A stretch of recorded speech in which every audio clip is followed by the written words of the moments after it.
Yeah, it's a little scary, ice storms, Yeah.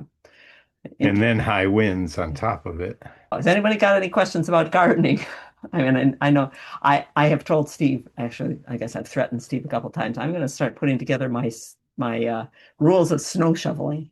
And we're going to talk about those because there's a rule of snow shoveling that's been broken here. Somebody's letting the edge creep in, creep, creep, Uh, creep, creep, creep. And it's one of my rules of snow shoveling is you figure out where the edge of that driveway is and and stick to it. that's right, you shovel to the edge of that driveway through the whole winter, even if it does kind of slide in on you, because when you lose that, you lose it all. Nancy, go ahead. Yeah, so you're sliding into your driveway thing. We had a new walkways put in right next to our driveways, so it's not going to crunch into our driveway too much, all the snow. But my question is, with all this really cold weather, are we still considered zone 6? We Yes. we are because it's not the cold spell that we get. It is the average minimum cold temperature that sets the zones.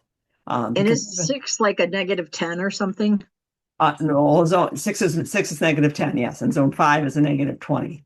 And Okay. that's average low. It doesn't mean that it's that low all the time. It's that if you look for your lowest one and over the years average it out, the lowest temperature is -20. And we have hit -20 a couple times. And with plants, it doesn't matter if it's an hour or it's a day. That's the temperature at which the ice crystals form inside their cells and blow them apart. And there you go. You don't have the plant anymore. So there we go. We're kind of stuck with that. So we are So still with we're still supposedly zone 6, even though we get cold spells. Some of us don't really believe it yet, though, because we have hit -20 a couple of times in the last 8 or 10 years. Yeah, they were saying a -11 and so on my phone, and now it's back to just single digits. But it's for the whole week. Yeah, we But should. it's cold. It'll be cold, but so not. we have to, I'm sorry. Go ahead. I was just thinking, so this weather, we're probably going to lose stuff. I Oh, try not to plant anything as warm as zone 6, but yeah, it's you know probably how us better to stay away gardeners from get. better to stay away from the marginal stuff unless you want to be protecting them, especially. We're going to lose some things this winter, though, not necessarily because they were marginal. Even some totally hardy things, I think, are going to be hurt this year because it was warm up to December and then it slammed in cold before things finished hardening off. At first, we had snow cover when it got Yep. that cold, and that was good. It was covering the base of the plants, but the Then we snow lost it melted, for a the little ground was while. still thawed, and then it came in this cold. So I think we're still going to have damage. We've got a couple of pictures of things we think are going to happen, and we'll see how that happens, how that works Okay, out. Okay. thanks. You, Margaret has That's hand. Margie. Hey, Margie, I put your pictures into the main body because they turned into kind of a few pictures. Oh, thanks. Yeah. Listen, I want to talk about the exploding trees. Did you guys Oh, see this? Barb has the same question on chat. Yes. I Did am. you? I have not seen anything called exploding trees. Did It's you on get? it's on Michigan tourism site, and then also if you do you know Joe Gall, Camera, his name goes by Camera Jesus. Well, anyway, he's a big photographer in Michigan. He lives up in the UP there now. Um, And anyway, he took video of these trees exploding on his property. And then I'm scrolling through, and on Michigan Tourism, they showed his thing of exploding trees. And then on and off, I've been seeing news about these trees exploding because of the weather. well, I'm just looking at the pictures here, but I think I can see what they're talking about. You get enough ice loaded up inside the cells because the ice forms inside the cells of the plants when they get cold enough. And what ice does is just what you see happens to pop bottles or anything else you stick with water in them into the freezer is the cells explode. And so if they're getting free, if they're freezing right into the wood, and that can happen when the sap in the fall, the sap is supposed to thicken and fall and be withdrawn from cells. And if it stayed in the cells, and there's that much more of it in the wood, then they could go. So it's probably what it is, but I haven't I have not read those articles or seen that. I think I should be That's so paying less cool. attention to international politics, but they're like always up there first. You have to wade through all of this stuff I don't Oh, even want to think about. I should have gotten to those. We'll save that for Yeah. next week.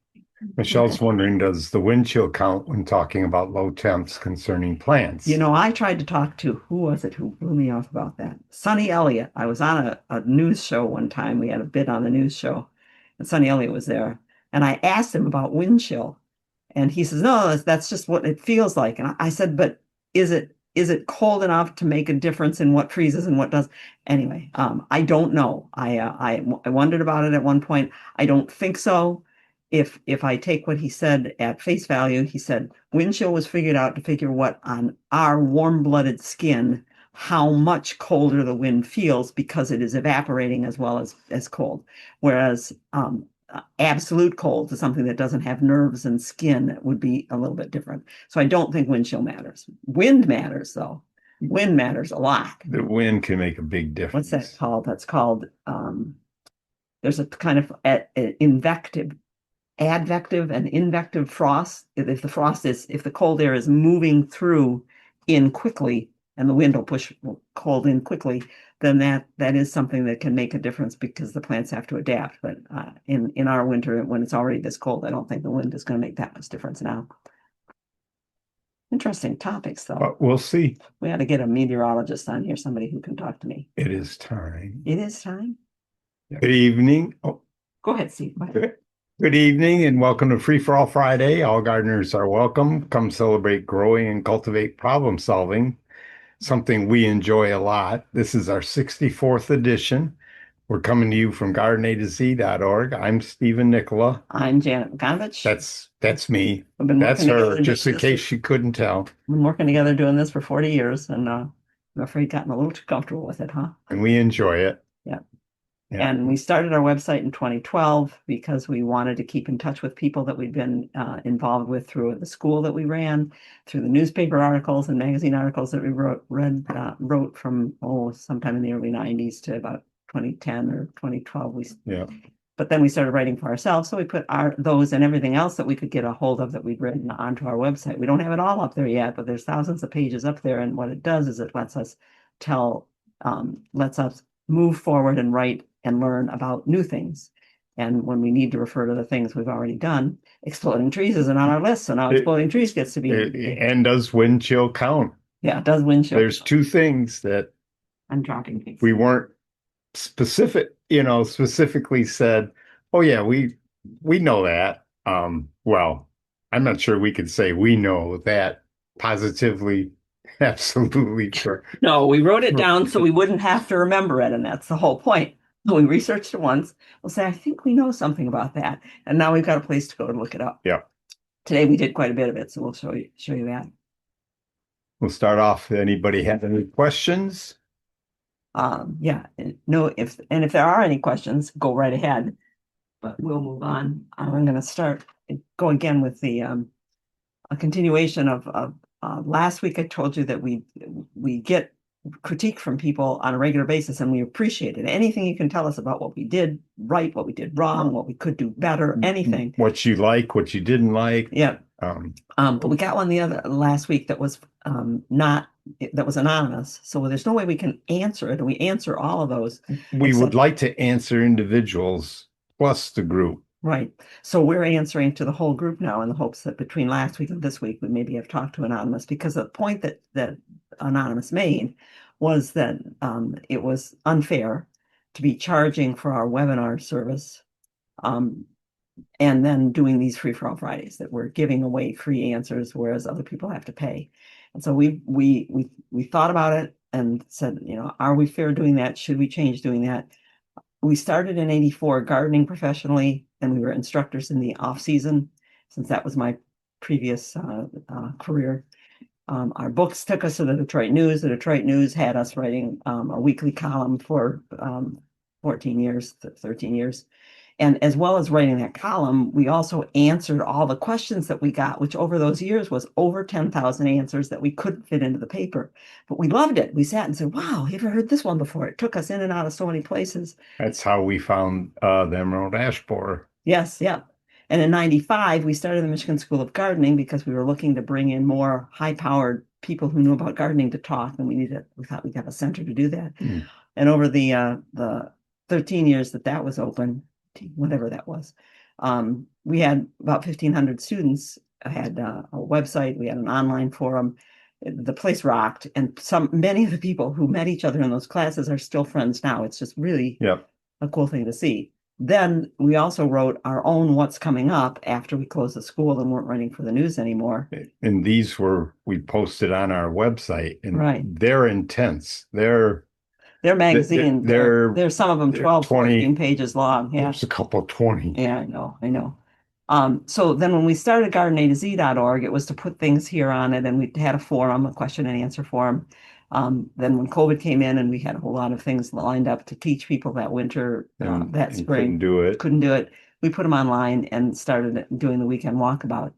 And now we're semi-retired from gardening. We were supporting what you're looking at there, those personal answers, the Q&A forum, to a large part the School of Gardening, our What's Coming Up newsletters, all of them, more than 200 of them, our gardenatz.org, the news that we send out now. That's all us doing on our own without charging anybody. We've been giving away free answers for over 30 years. We're not going to stop doing it now. We did find, though, that when we started doing the webinars and we ran out of the things we already had prepared, we said, well, this has been fun to do, and we still can't go out. COVID was still keeping people away from each other. So let's charge for what we need to charge to keep the website going, because we're not earning as gardeners anymore. Now, my Parkinson's and Steve's heart condition are keeping us out of people's gardens. So we set that up to pay for keep the website going, and it does. Doesn't pay for a lot of other things that happen around the house, but at any rate, that's where this is going. Weekend Walkabout subscriptions kept us afloat as a website, and we only want to have that one product. Accounting for a bunch of different things is beyond what we want to give our time. It's just the two of us, and all of a sudden we're involved with a week of accounting. Yep. I'll tell you what. If I started anything else and charged money in order to have it happen, it would be to get the question and answer form back up. A place where people could chat their questions the way they did before right now, and we'd answer them today, and everybody could see all of the questions and answers going back and forth. We also had other people helping us on that. We had Scott Bates from Grandroots Nursery. We Margaret Thiel helped us. We had Sue Gruba answering questions for us, Dave Mitchner answering questions for us. I mean, we had lots of people answering questions. So Anonymous, we are sorry that it is upsetting to you, but it's who we are. We wouldn't be doing the webinars if we weren't who we are. We're kind of like, oh, there it is. Yeah. We just want people to tell us to share the advice and the answers out, because that's how we've learned, and we think we see other people learning more as gardeners talking to each other. We want to expand this community, so tell other people about it. And do understand that if you are helping us out by being a Weekend Walkabout subscriber, you're like the PBS NPR members, as we are, who pay every week, understanding that lots of people are listening to that. But we weren't for 40 years. Yeah, for 30 years. Yeah, we were some of those people. We didn't have the funds to be able to send it. Now we do, and we try not to think about the fact that, well, all these other people are listening for free, because we just know we're keeping it going. That's it. That's our plug. And we're still working on the Weekend Walkabout topics. Still working on where things are fitting in. So don't worry about next season. That season starts after the March webinar. So we'll get this out to you and let you know, and you can decide whether you want to stick in as our subscription. We do have a meeting coming up on Monday. It's just a planning meeting. I don't know whether it'll be the meeting when we actually do book club on a regular basis, but this Monday coming up, January 26th, 7:00, we'll send you a Zoom link on Sunday, and you can, well, it's okay. We'll send you a Zoom link. We'll send everybody a Zoom link. And if you're interested in the book club, go for it, because just today I was thinking about all the books that I've been putting on the list. Some I haven't read, some I have read, some I'd like to read again, some I just saw a new one. It's called In Botanical Time, and it's about how do plants manage to live 2,500, 3,000, 4,000 grass that lives 80,000 years. Come on. Yeah. How does that happen? We thought trees were Yeah, Mhm. these are cool things to talk about if we want to do that. Oh, it's cold out there. Okay, so are there questions before we get in? No, just that the PBS analogy was a good one. Yeah, that's kind of what we do.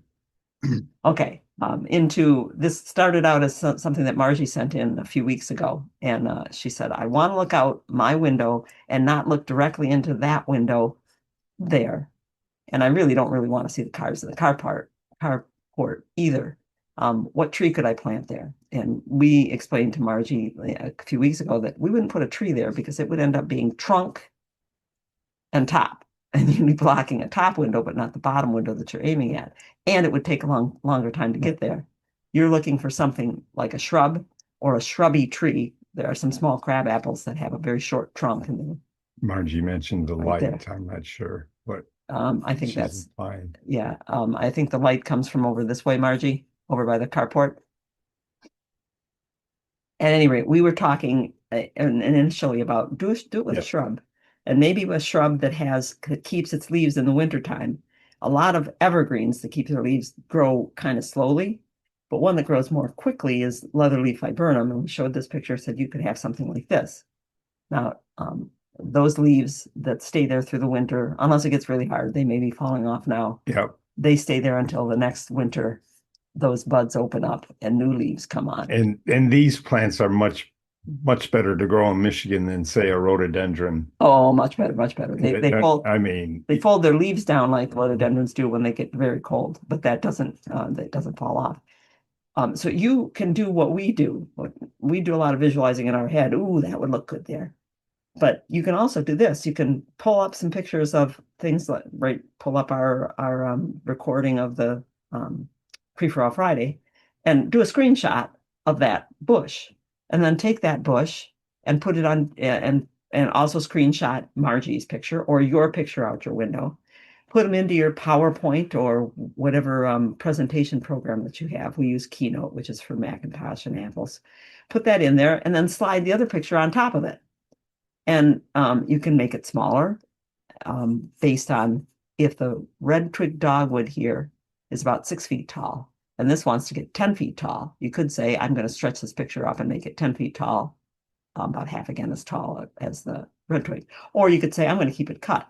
Or you could say, I don't know, why do I have one in the winter? I want to see what this looks like in the summertime. So you keep looking until you find a picture. This one wouldn't have been on a website except No. ours. We put pictures that wouldn't qualify. We know our publisher definitely in magazines. in magazines because they don't want ugly plants. We like to show them what plants look like. This They one, don't like slightly out of focus. this leatherleaf viburnum, and that is a leatherleaf viburnum during the growing season. You can see the berries formed on it and also some flowers still opening, which it's frequently Noted does. to do. Yeah, it does in the fall. It forms berries and also forms some flowers. And you can put that one in. This picture that you're looking at, there's actually 3 of them at a not a gas station, a tire place. store that we used to drive by all the time. And this might be the better one to put in there, A, because it's the season, and B, because it's had done to it what's going to happen in a condom association. Somebody's going to come through regularly and just go, Yeah. and zip off the side. And you go, well, if that's how it's going to look, let's see what it's really going to look like. And if you actually place it right, you might be able to block. I can't move it. Oh no, you can't move it because we're on a Oh. PDF, Steve. Oh, duh. You can also, if you've got Photoshop or anything that edits pictures, you can erase some of that stuff that came around it. I also think the shrub can be big enough to even block.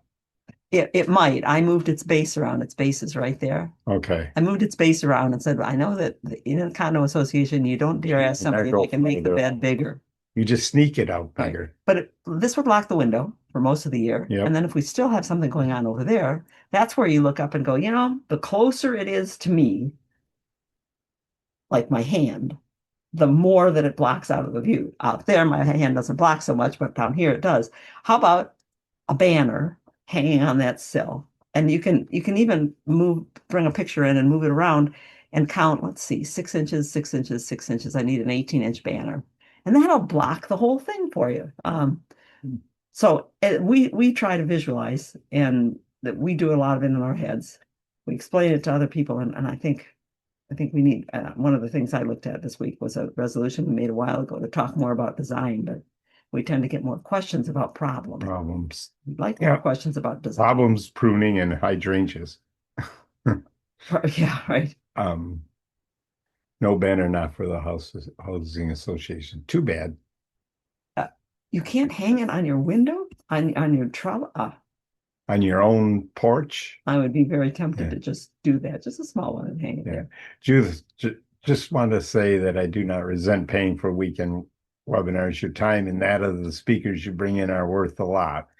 I consider all other services that are open at no cost to everyone to be offerings of love, and I am amazed by your generosity. Thank you, Judith. Thank you so much. Thank you, Judith. It means a lot to us. This is a great community to be part of. Great community. Gardening communities are great. Yeah. Isn't that story a beautiful? Ooh. He does love bark, Stephen. He's bringing me bark all the time from plants that I can't grow. Oh. I don't know why it won't change. Oh, clever. Thank you, Stephen. And there's. I asked for blue sky the other day. When was I driving around with somebody? When we went Monday, we went to the art supply store.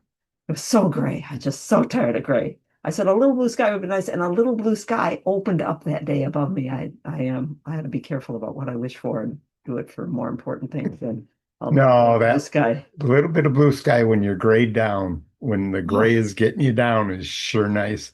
Today I was just laying on the couch and it was sunny here in Gulf, and the sun was coming through the window. Oh, did that feel good? It was sunny but windy. I shoveled across the yard, turned around, and it had blown back into that corner. Yeah. Yeah. Okay. So today, hopefully some of these things will make you think as they did us. We did what we sometimes do in the wintertime, wander through previous winter topics. What the heck are people thinking about this time of year? And a good way to do that and what we do, and it's simple to do, is to go to our website and on the main menu, select what's up. That's what's coming up. That's our newsletters. If you go there, you'll get to this. Now, on our screen, which is a desktop, this accompanies this. On your phone, and we can't help it, it's just the way the program is. This menu is way down at the bottom of the page. You've got to scroll down to get to it. You're not going to see them at the same time. But way down at the bottom is the click for ensemble editions. Those are our magazine editions. And if I click that, it opens up this whole list of all the things that we've published, and it has seasons under it. And you can click on winter, and it'll take you to a list of everything that we've got in there that was published in the winter. So you can look at that. And so what's coming up, number 23, was about gardening in 2 climates, having a winter home as well as a summer home, for instance, taking tours, doing soil tests, daffodils. Just a quick what might be in it. By clicking on it, you go to the articles. And down below, I think there's about 60 articles that were written in that season in winter, which is what we are right now. And then there are the growing concerns, our newspaper articles that came before that. So if you go to any of those, like Steve wandered around in by department. No, you did a search. You did a search for what? Cold? Winter cold. Winter cold. And then he followed and looked at the articles that came up.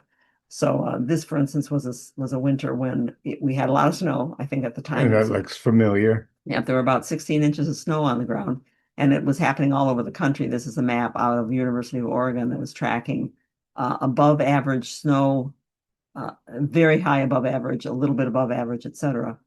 And everybody was up above average. And we had about 16 inches of snow on the ground.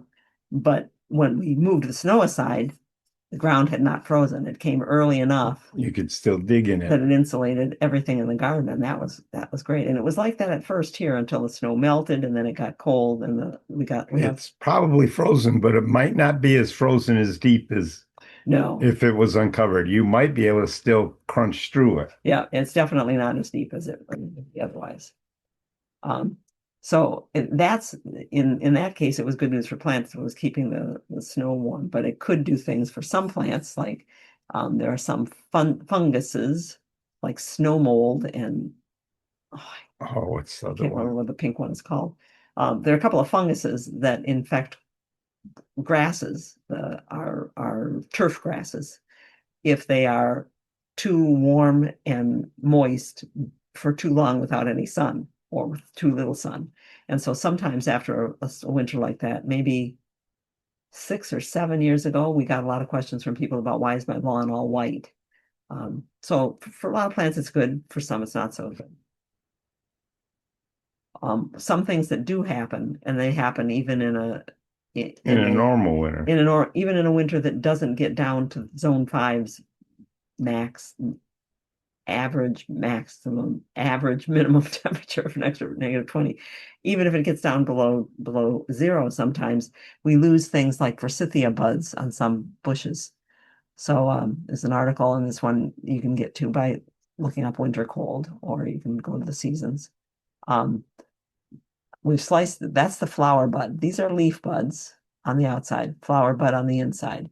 And you can tell when you're pruning your forsythia anytime during the year, whether it's a part, are you losing bloom? If there's only one bud on each side of the stem, you're not going to lose any bloom. Go ahead and cut it if you want to cut it. But we take that bud and slice it open. And what we see inside is that it is killed. You shouldn't see any brown, and the brown goes all the way down. Yeah. Into it. And that happens to plants that are not hardy. They're called not bud hardy. Forsythia, the flower buds are not hardy. And so after a really hard winter, you might get bloom just at the bottom, whatever was covered by the snow. But some types of forsythia, and we should have known better that year, especially, we bring in branches to force some, Yep. As long as they've had about 8-10 weeks of cold, once you clip a branch and bring it in to keep it in the warmer and the light, it's going to think it's spring. And those that open their flower buds first, like forsythia, flowering almond, flowering dogwood, red buds, they flower on flower buds open first and the leaves come later. The plant can absorb enough water to have that happen in a vase. We shouldn't have known that year to bring in the forsythia because they weren't going to bloom. They'd all lost their flower buds. But there are some that have been developed. I think one of the ones that's been around for a long time. Oh, I've forgotten its name. Well, one of the forsythias that's been the most famous for the longest time is one that is not bud hardy. But University of Minnesota, and this was mentioned, David Michener mentioned this in his talk about North Dakota. And North Dakota, Minnesota, North Dakota, Vermont, Manitoba, and Ontario participated in this group called the Center for Cold Hardy Plants.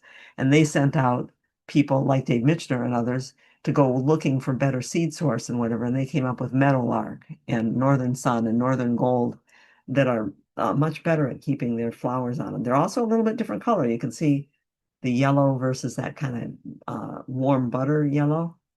And that's near a golf course near us. The hedge, they lost some shrubs. They sent somebody to go get a forsythia. Not realizing that the forsythia were going to get different color. It could be different. Yeah. Sometimes a different habit too. Yeah. We've seen people. This one is definitely. You can't point at the screen. You have to use this. This one doesn't want to get as wide as that one. It wants to go up. We've seen people do it with junipers and with yews. They lose one, so they get another one. And maybe during the growing season, it's the same color, but in the winter, they turn a different color. Or with the yews, some yews, like Hickseye, grow upright. And ward eye grows out to the side, and they can look just the same when they're sold at a nursery, all cut into a little cube in the same color. So it helps to know the variety name that you're going to get. And these are articles that are on our website. We didn't do any fussing around or any machinations to say that we were working on this stuff this week. This week, we stayed out of the cold. This week, I went to an art supply store with my grandkids. Yeah, that was fun. One of the other things that came up when Steve was looking around was shade trees and replacing shade trees.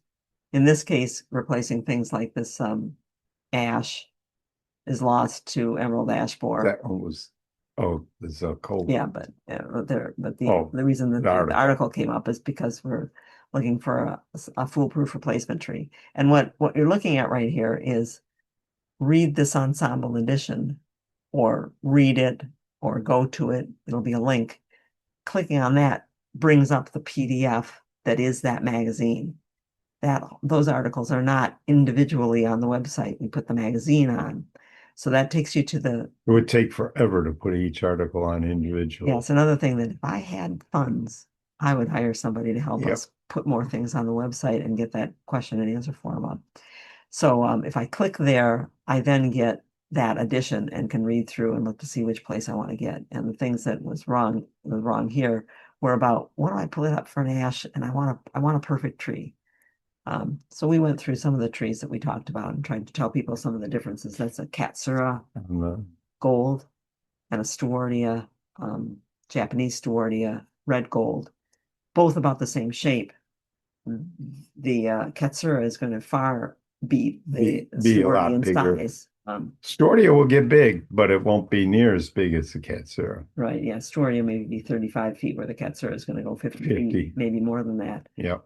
Um, Oh, that one at Beale. It's Yeah. got to be 80. It had to be 80. and we're talking about a Katsura. Beale Botanic Gardens and the shoe.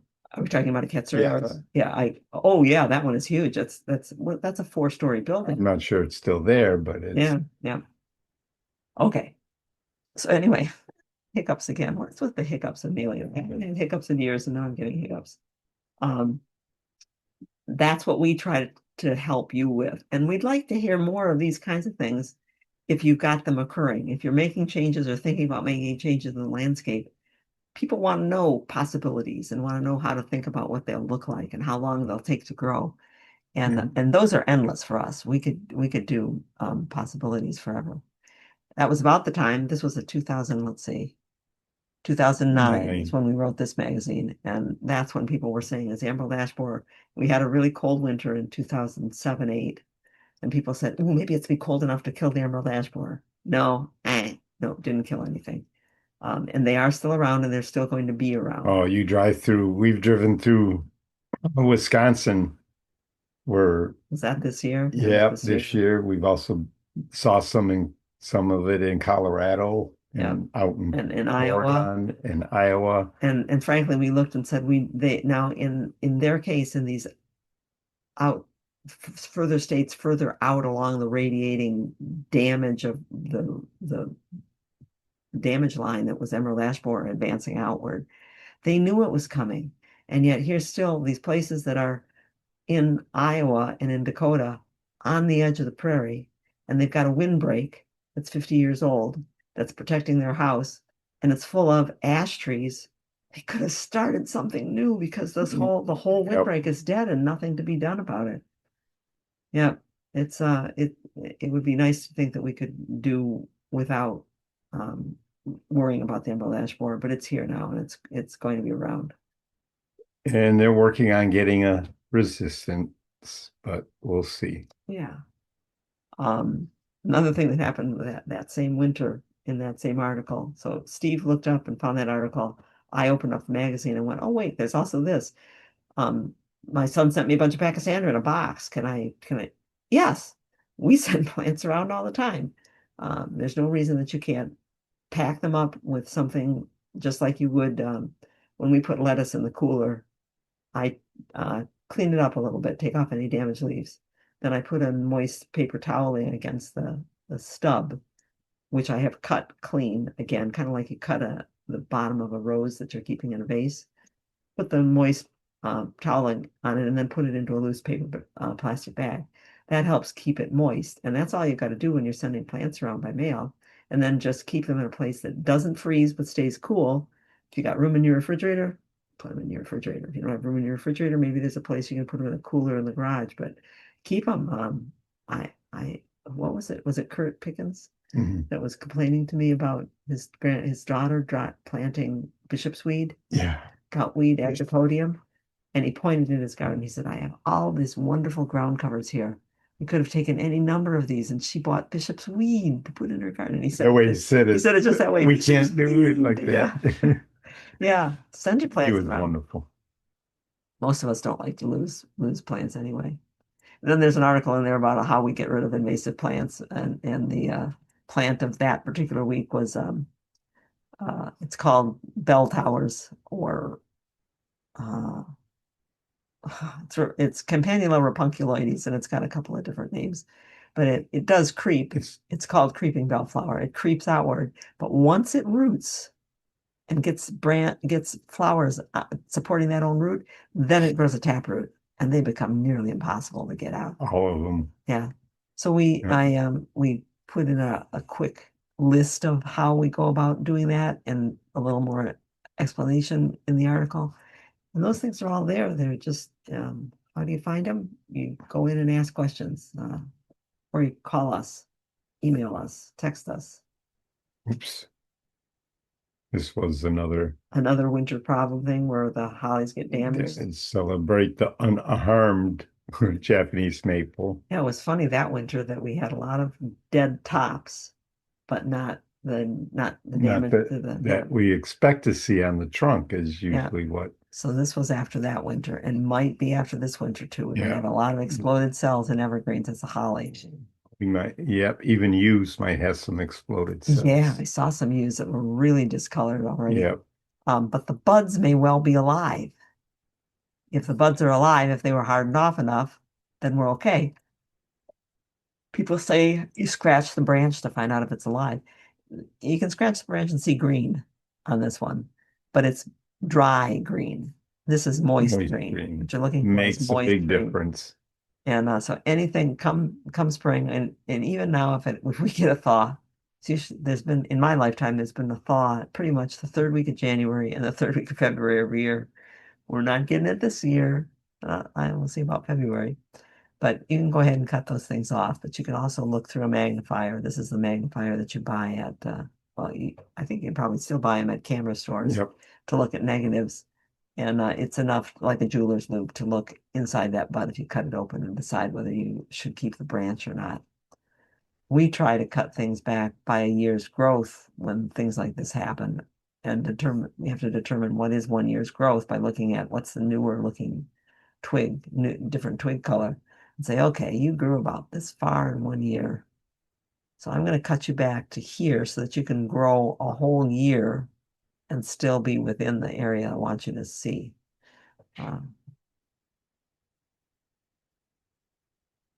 Ugly pictures, things that publishers are not so keen on. And we thought the Japanese maples were going to be hurt, but they were just fine all the way out. They're amazing. There's a lot of right plant, right place. Variables that go into this. But one of the options to protect a Japanese maple from the cold is to pick a Japanese maple that is hardier. And there are Japanese maples that are hardier.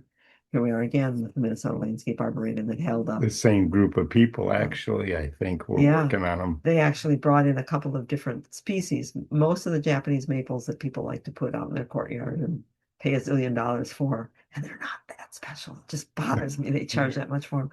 They're Acer japonicum, or more often Acer palmatum, palm-shaped leaf, or japonicum, Japanese maple. But there are others. There's Acer shiroshiwanum and Acer pseudo. There's at least two species that are definitely colder and up into the mountains in Japan and Korea, and they brought those over and started hybridizing those. Hybridizing and propagating. Yeah. But there are other ways you can do it. You can bring the leaves all the way up to the over the top of the tree. If it's a little tree, you can put a block up so that the cold air is not sitting in a cold pocket so much. And look for varieties with the hardier genes. Yeah. And an Acer palmatum, even within the species Acer palmatum, where most of the Japanese maples are, was one called Robinson's Red that in the winter of 94, 95, 96, that was a winter when temperatures warmed up in January, about the third week of January. It was 72 degrees in someplace in Pennsylvania. It was 70 degrees here for us at home. And that night it was 22 below. And that killed a lot of things, but all of the Robinson's Red in the growers' fields at Girard survived. So that one is a better one. And then there are many links within our articles to take you to another article about uh, Oh, wait. protecting the bark on the Japanese maples. Aren't there any questions? Is anybody in talking? Yeah, hang There we on. go.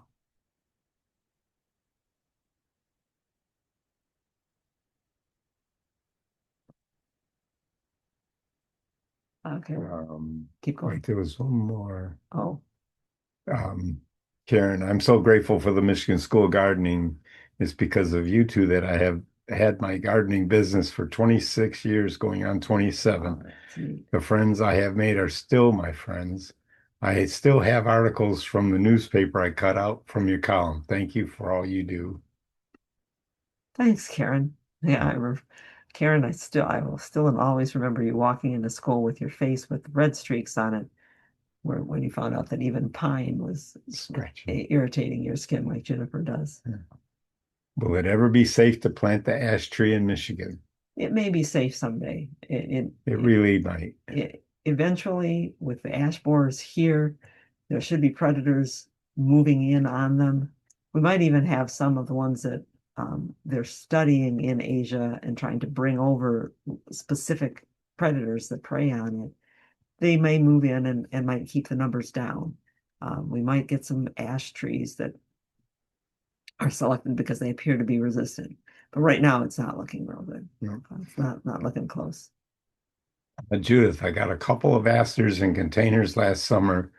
The voracious bunnies or their friends got them before I could get them in the ground, but new green came back to the plants while they stayed in their containers last summer. I bought them into the house when the weather got cold. They've lost their leaves now. Can I store them in the garage so they can get some winter exposure? You can if they lost their leaves and they're still moist. If they'll have buds low down on the base of a mum or an aster. If they still look moist and pliable like good vegetables in the roots or at the base of the plant, then yeah, put them in the garage.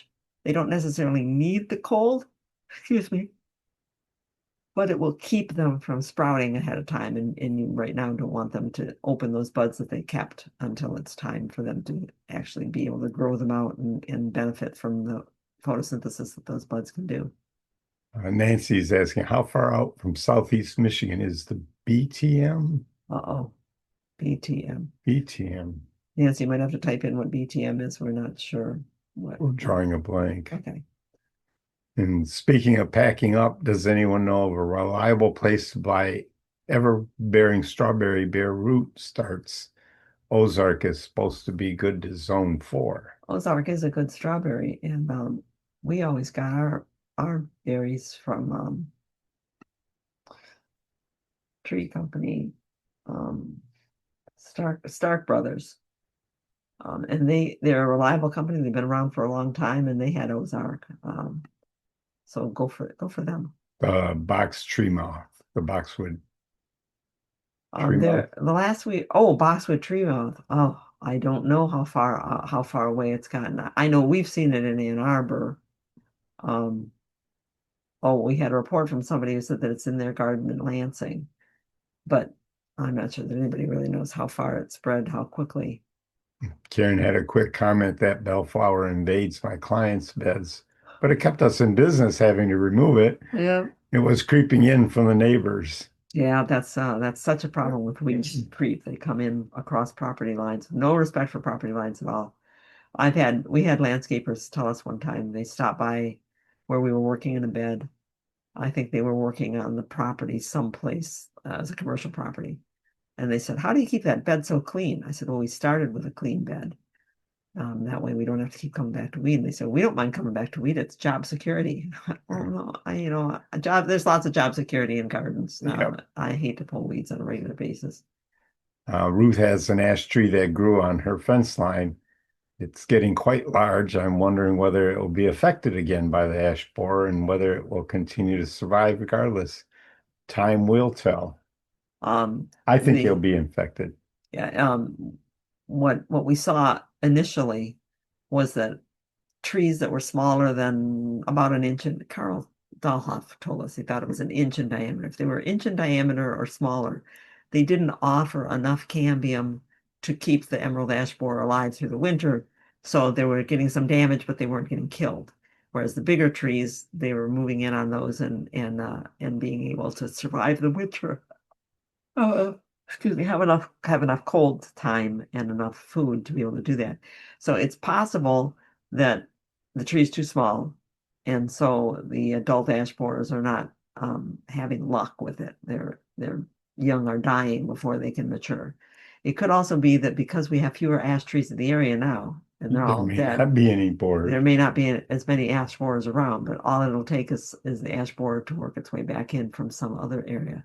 Kind of like the Dutch elm, we called it Dutch elm disease, or it's also called elm blight. It really wasn't from the Netherlands. Um, it was from someplace in Asia and worked its way to us through the Europe. But that blight, for a long time, people thought, oh wow, we're okay. All it takes is a tree to get big enough and old enough to spread it, and then it spreads it to all the elms that are nearby, and you get these big old trees that made it through, lose later, die later. Um, any other state get the box tree moth? Oh shoot! It's It moved from I think they found it in Rhode Island or Connecticut first, through Pennsylvania, through Massachusetts, it's at been least through a lot. part of New York, Ohio. Yeah, it's moved its way across. Didn't it start in Europe? Yeah, our emerald ash borer probably started here, at least on a Great Lakes port, and then moved outward. It was more common for many of these things like black vine weevil, and gypsy moth. They started on the East Coast and moved their way in. And lately, rosette disease, Dutch, the Beach bark. well, the oak wilt and the southern oak delta, those are moving from the West Coast in.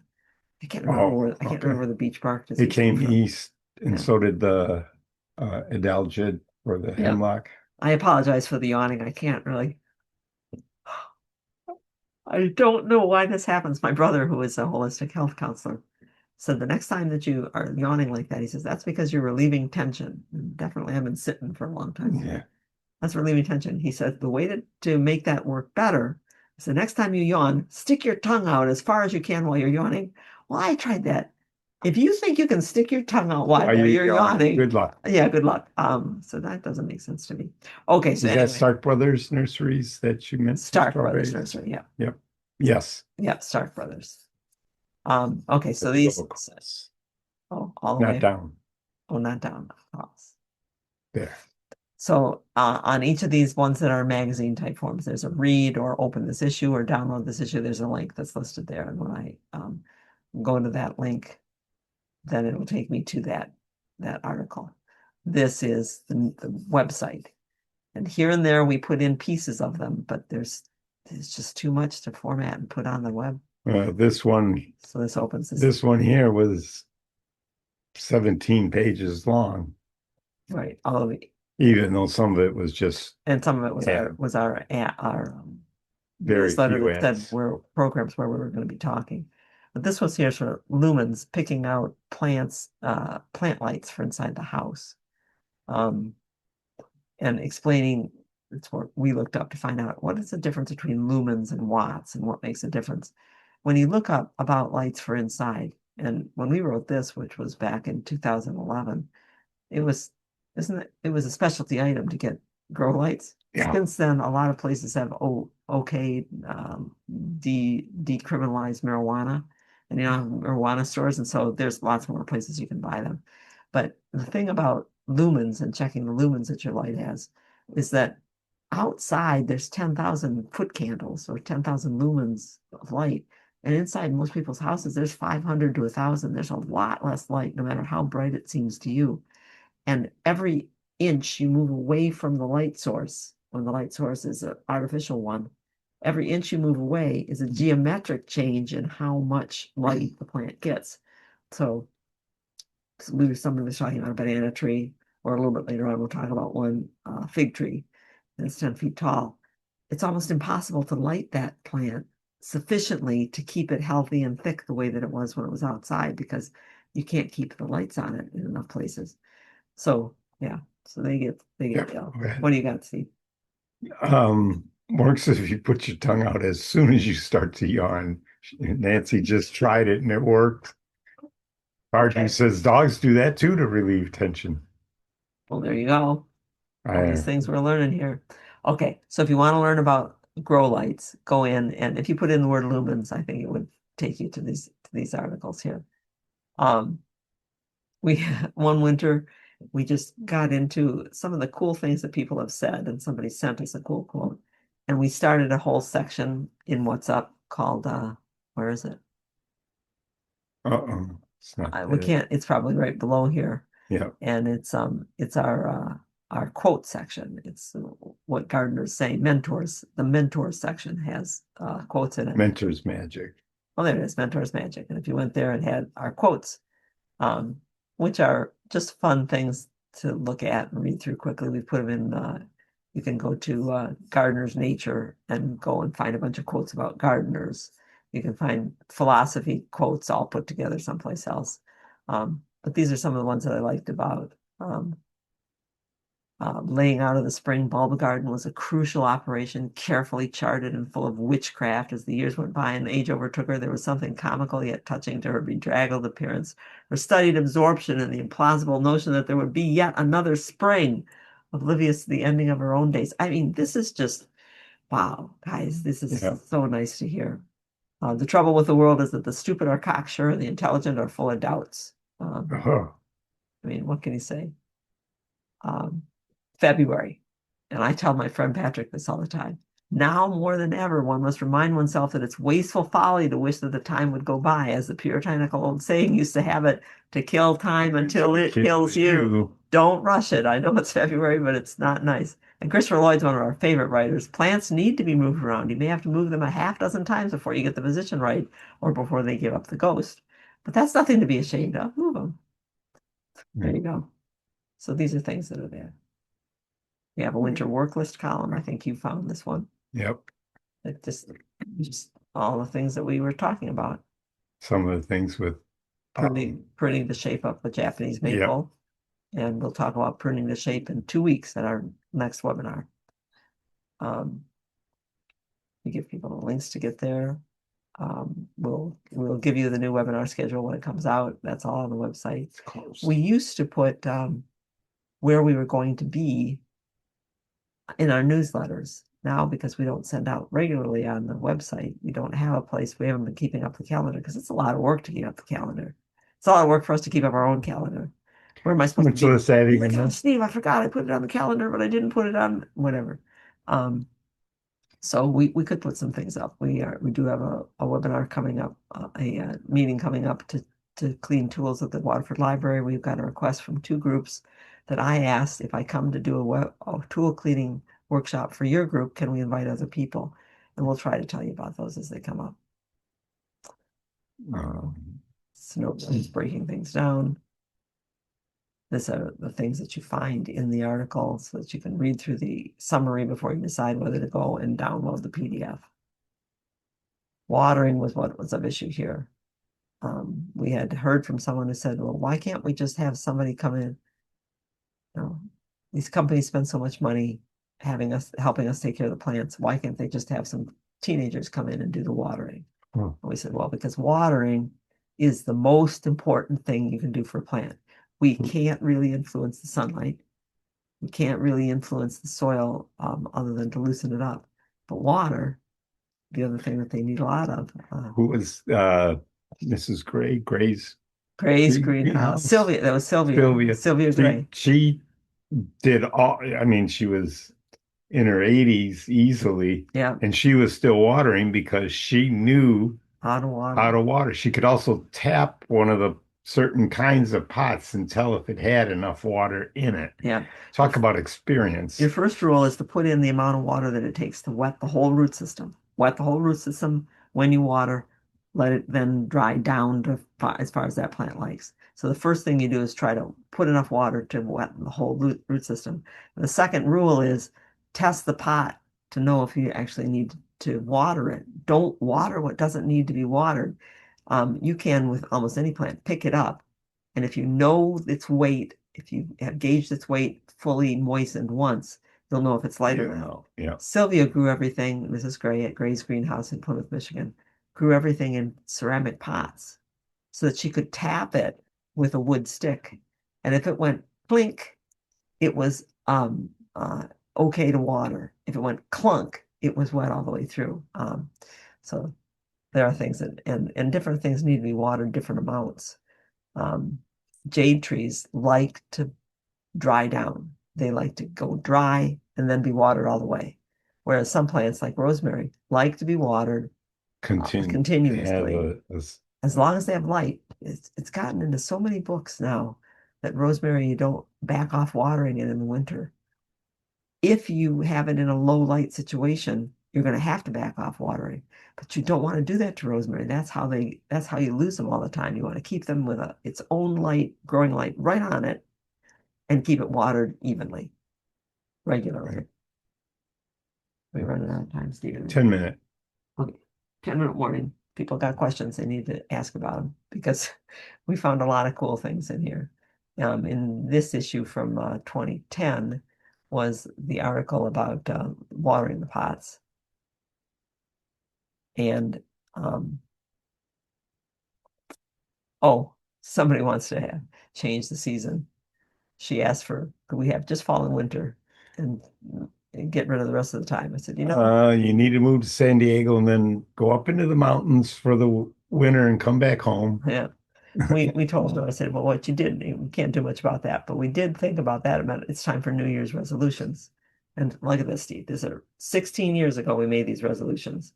We would no longer monopolize or allow our stuff to be monopolized by lace cap hydrangea questions and Japanese maple questions.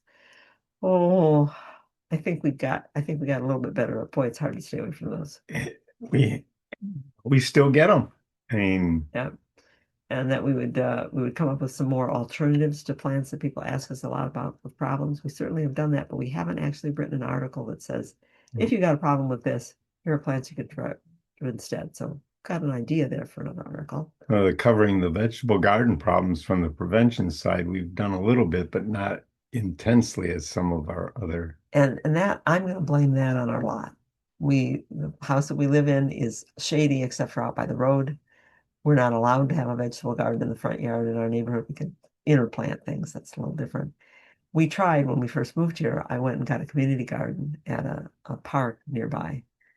But if you're not there every day with a vegetable garden, you don't see things happen. You don't do things, and it's just different. If we had our own vegetable garden, we'd be writing more about vegetable problems. We said we'd continue the pruning workshops, and we did. We let them fall off during COVID quite a bit, but we're going back into them this year. That's another schedule you'll get from us. Showcasing design challenges. Things like, I lost a tree. That's rather major. Yeah. What can we do? We need your help on that. We used to have a lot of clients that we'd go out, we were in and out of lots of people's yards, and we could bring you for instances. We need your for instances now, because we're not getting as many as we used to get. More illustrations. I think that's one of the reasons that we like the webinars and these Free4All Friday so much, is we can put in as many pictures as we want. Nobody's stopping us from doing that. I'd really like to get the forum back. I would love to do that. I'll have to find some what do they call them? Angel contributor to do that for us. You know what? We might know somebody to do that.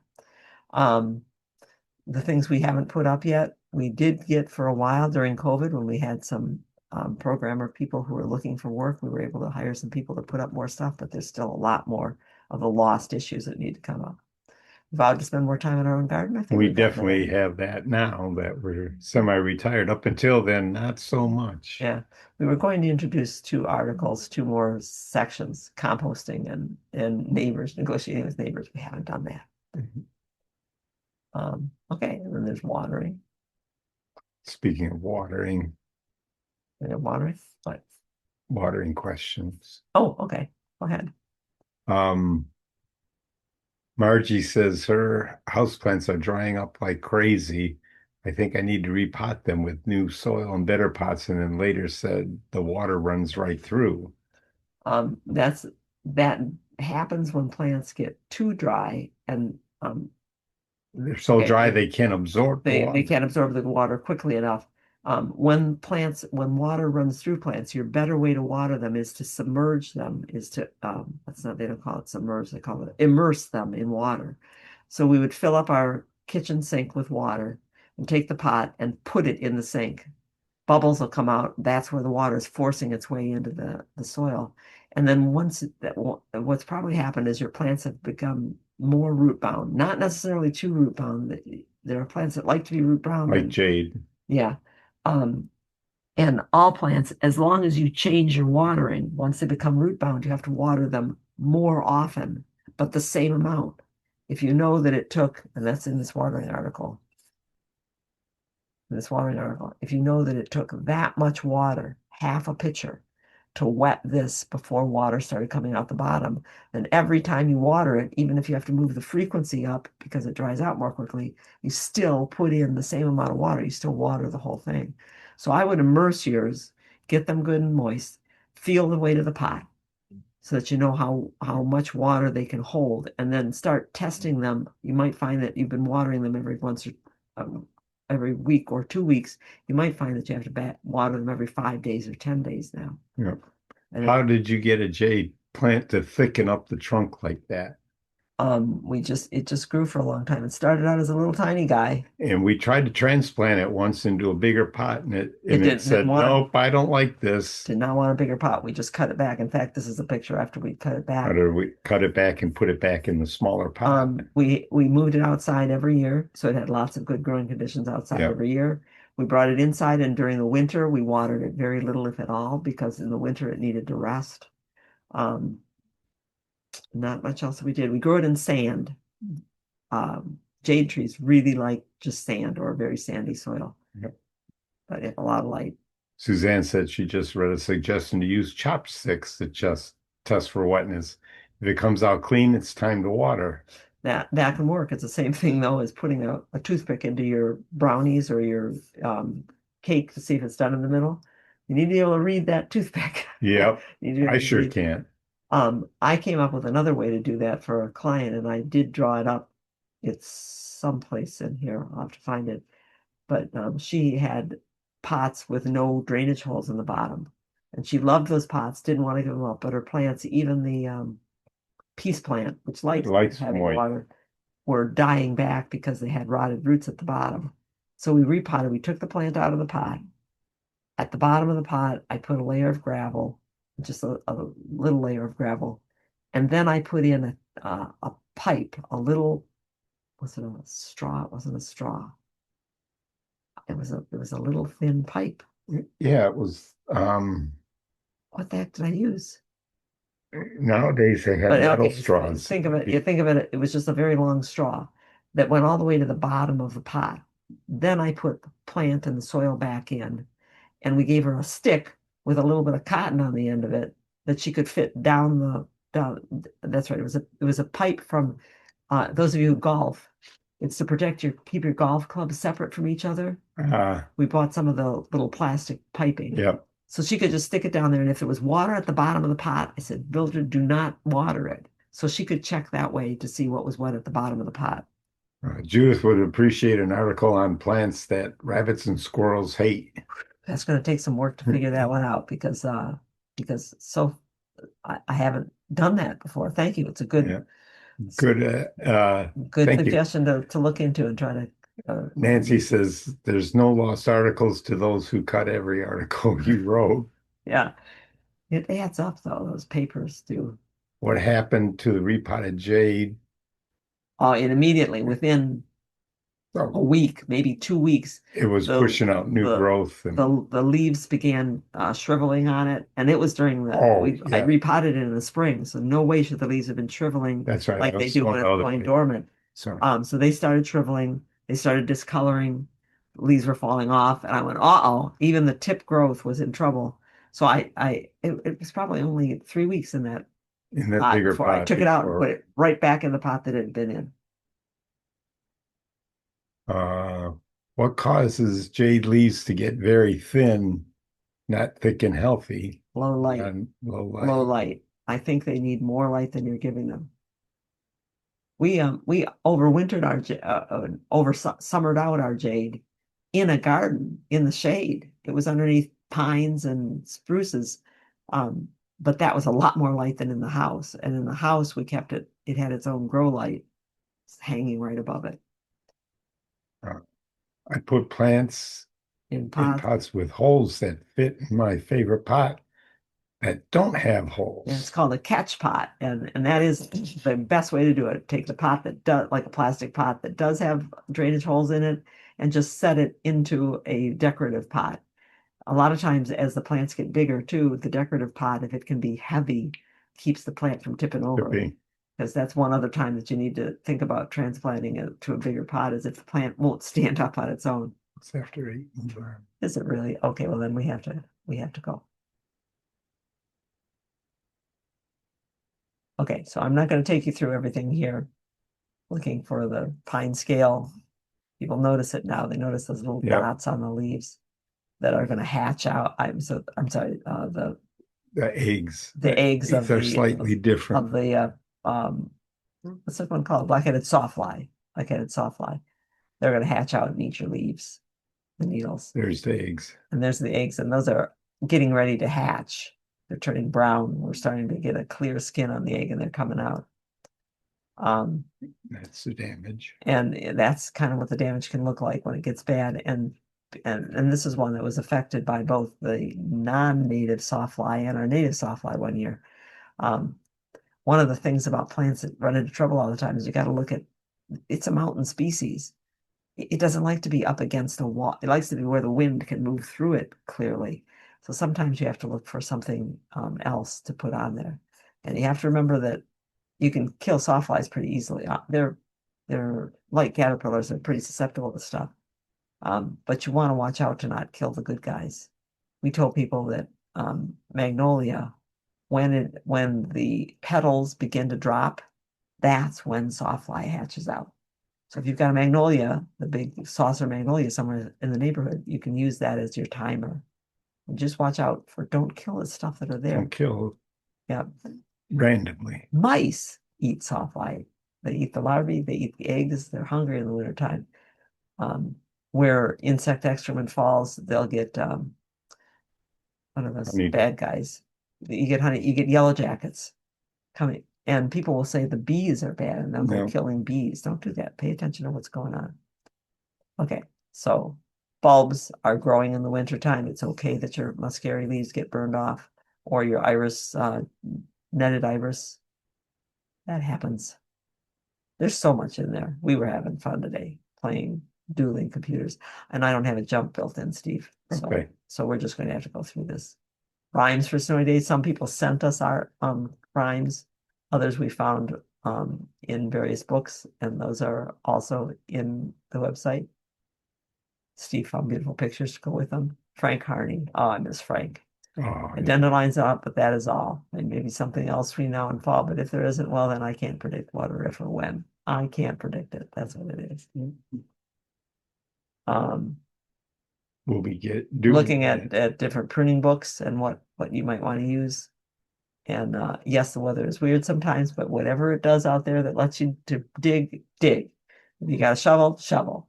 All you can do is look at winter interests and think about design. Do that.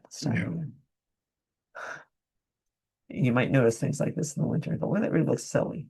Oh, Take those Or boxwoods out. or they don't- beach too. You're covering up its bark.